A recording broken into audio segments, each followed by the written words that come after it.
Many thanks to Squarespace for sponsoring this week's video. If you've recently gotten into landscape photography, and when I say recently, I mean within the last 10 years or so, you've more than likely heard all about how f11 is the best camera setting to use for this genre of photography.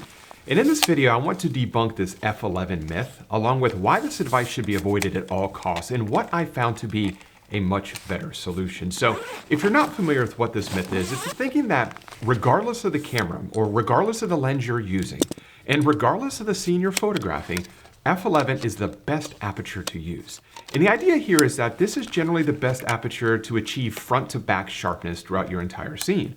But as you can imagine, there are quite a few variables not taken into account here that could result in you not using your camera gear in the best possible way. Because at the end of the day, we all spend a small fortune on our camera equipment. So it would behoove all of us to try and get the best performance possible from our gear.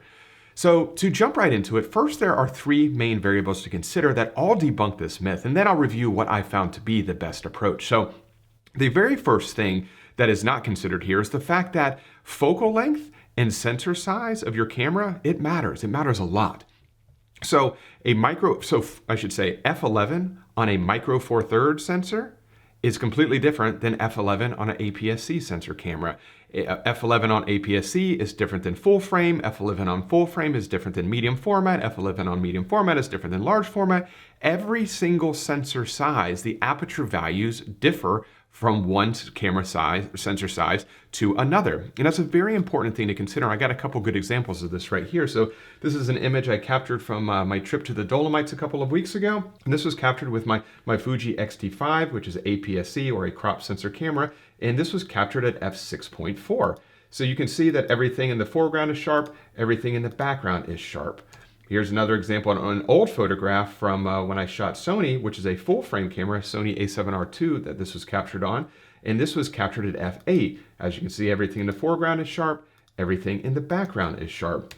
This right here is a medium format camera, image I should say, from my trip to Bali earlier this year. And this is captured using an aperture level of f10. And as you can see, everything in the foreground is sharp and everything in the background is sharp. And the reason I show these photographs is because these images, none of them were captured at f11. They were all captured at different values, but they were all captured with different size sensor cameras.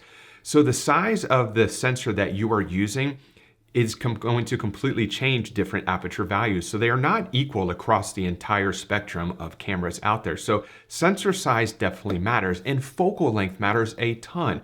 So the wider your focal length is, the greater your depth of field naturally is. So this image, I showed this in a video a couple weeks ago, also from my trip to the Dolomites. This was shot with a wider focal length. And I believe this was actually shot at f7.1.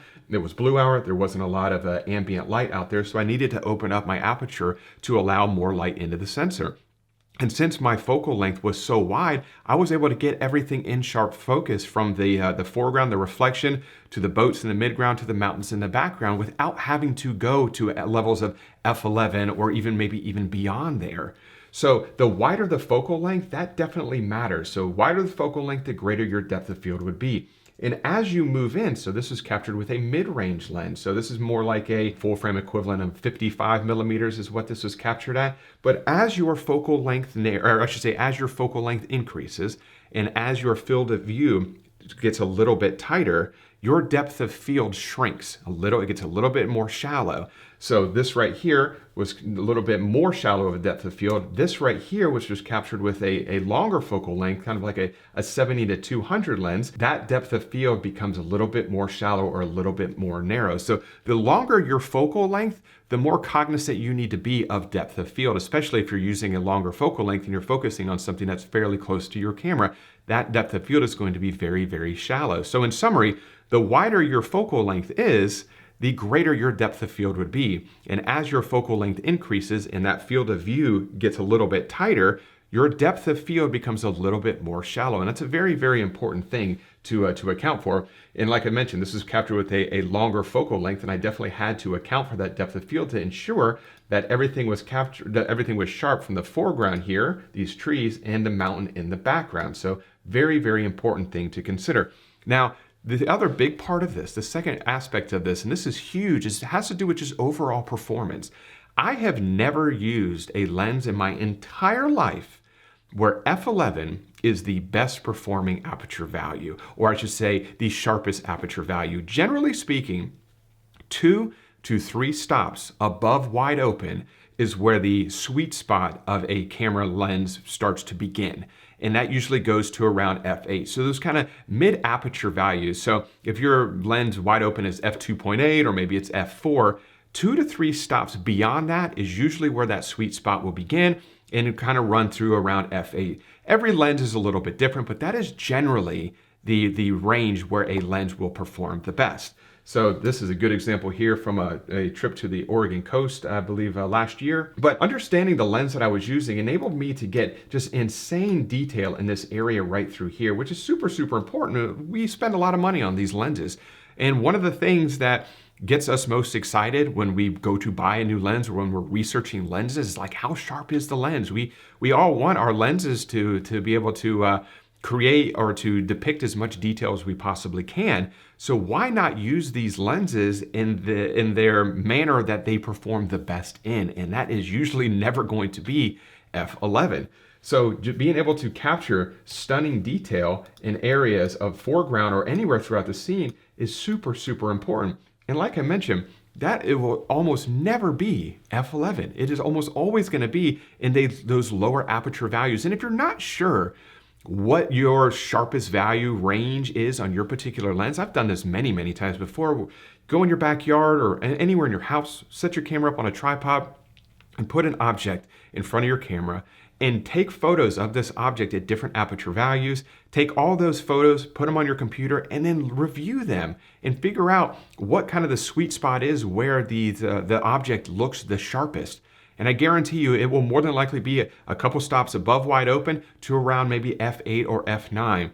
But I would be highly surprised if you have a lens that performs the best at f11 or even beyond. So it's very, very important to understand is that we spend so much money on camera gear. Why don't we use it in the best possible manner? Because at the end of the day, who doesn't want to be able to get just beautiful detail in areas of a photograph? I know I certainly do. Now, the third aspect of this that completely debunks this f11 myth, and this is a huge aspect of it, is that the f11 myth does not account for the particular scene that you're photographing. And if you have been into landscape photography for any amount of time at all, you understand that every single scene you photograph is completely different.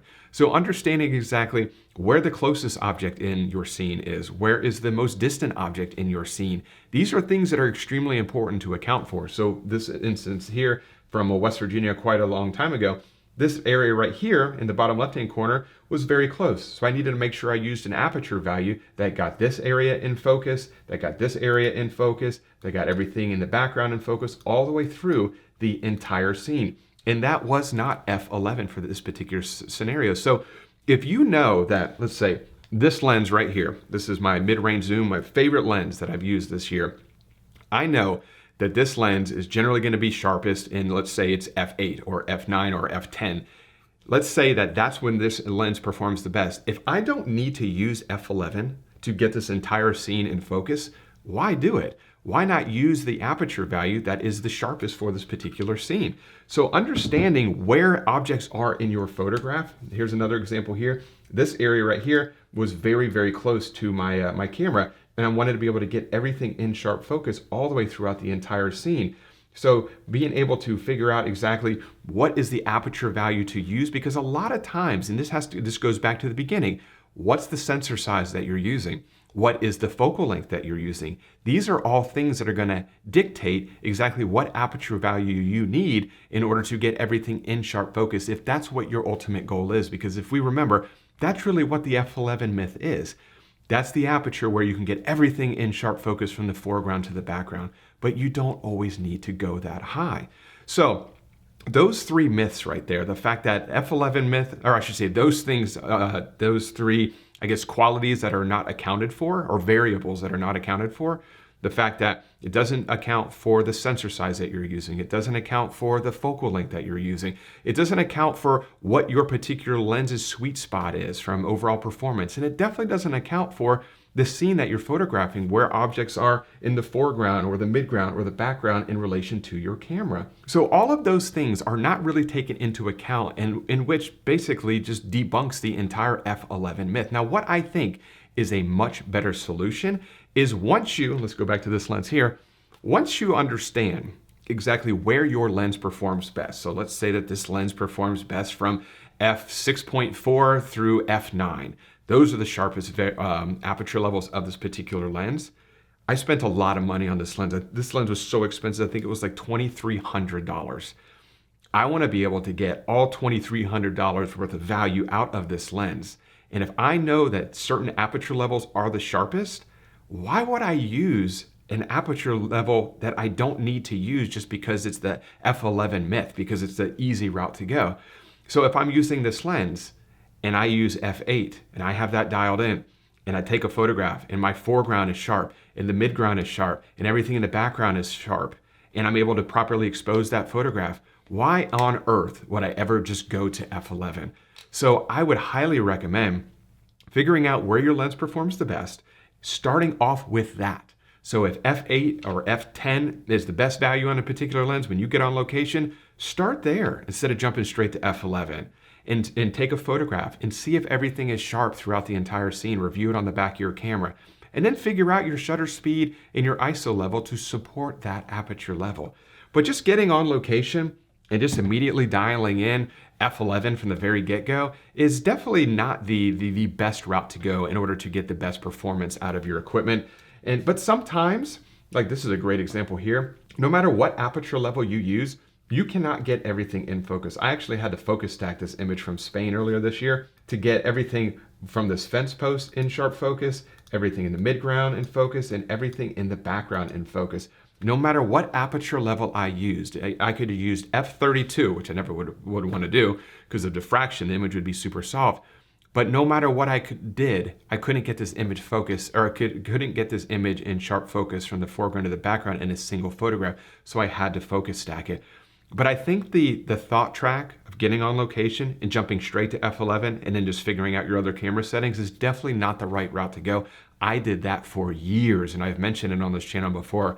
So I think understanding your lenses, understanding the sensor size that you're using and the focal length that you're using will help you to determine exactly the best aperture value for a particular scene. And once you start using this thought track, I bet you'll be surprised that you will find that you use aperture levels lower than f11 and you start to use your camera lens in the sweet spot that it was really intended for more often. So, which ultimately means that a lot of scenes you were using f11 when you really didn't even need to, and now you're using a higher performing aperture level with your camera. So those are the things that I think really debunk the f11 myth, and that is the better approach that I think that one should go through.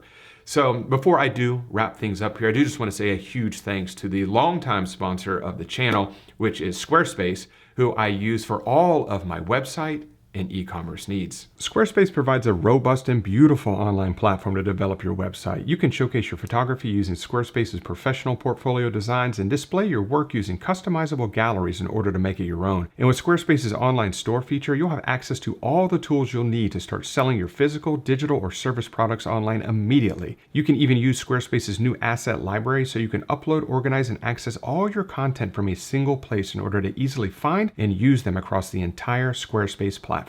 So if you're looking to start a new website or possibly upgrade your current website, check out squarespace.com/Mark Denney for a free trial and 10% off your first purchase. So if you have any questions about the f11 myth or any of the things that I mentioned that kind of debunk this myth, please leave those in the comment section below, and I'll definitely get back in touch with you as soon as possible. And if you enjoyed this week's video, if you could, as always, give it a thumbs up and subscribe to the channel if you're not subscribed already. And as always, I really do appreciate you carving out a little bit of time to spend it with me here today, and I will see you all next Wednesday. Bye.